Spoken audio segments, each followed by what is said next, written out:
Then the another effect which has happened due to the effect of non-spherical earth is the rotation of the line of apsides. Okay, so line of apsides in the sense we should be knowing about periapsis and apapsis. Okay, first of all, what is periapsis?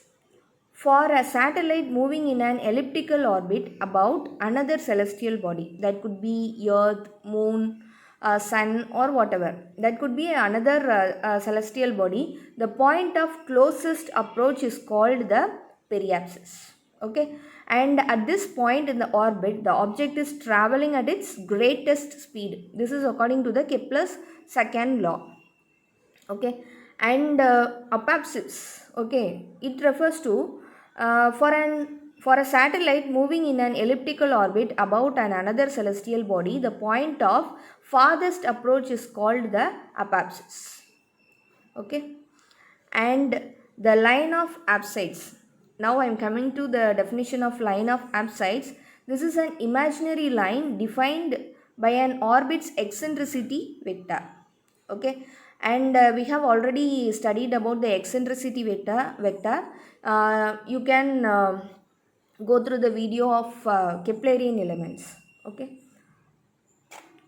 so this is happening due to the effect of non-spherical earth, and this is the another major effect produced by the equatorial bulge. Due to this rotation, the argument of perigee, that is omega, changes with time, and the rate of change is given by this. Okay, d omega by dt. When I is equal to 63.435 degree, and it gives d ohm by dt is equal to 0. That means no rotation takes place. Okay, when no rotation takes place, the argument of perigee value will also be reduced with time. Then the new values for ohm and omega at time can be given as this formula. Okay, then ohm is equal to ohm naught plus d ohm by dt into t minus t naught. Overall effect.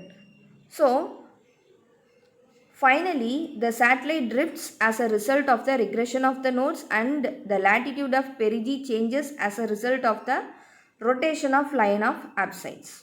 Okay, so due to the regression and rotation of line of apsides, the satellite drifting will happen, and the latitude of perigee value will also be changed at time.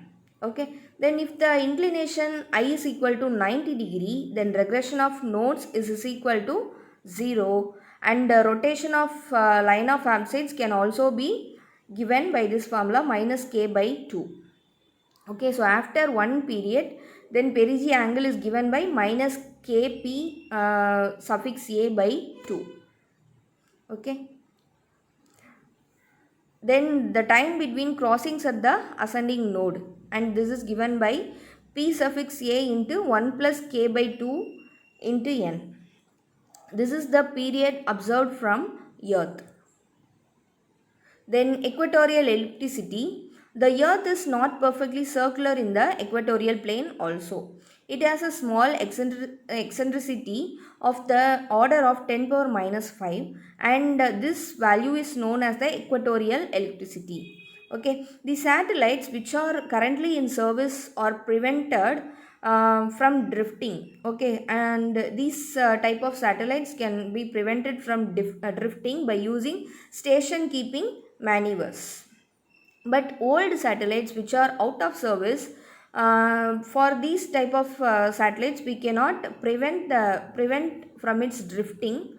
Okay, due to the stable points, and they are referred to as satellite graveyards. Then atmospheric drag. The effects of atmospheric drag are considerable only for near earth satellites, that is the satellites which are below 1000 km from the earth. Okay, and when the drag is greatest at the perigee, it reduces the velocity at this point, and the semi-major axis and the eccentricity are reduced because of this drag. And the third one, the perigee height and the other parameters are not noticeably changed. Okay, so these are the effects due to atmospheric drag. Then the change of major axis can be approximately given as like this. That is not equal to, A is approximately equal to this formula. And the field values are given below. Also, the change of mean anomaly, that is del m, is given by this formula.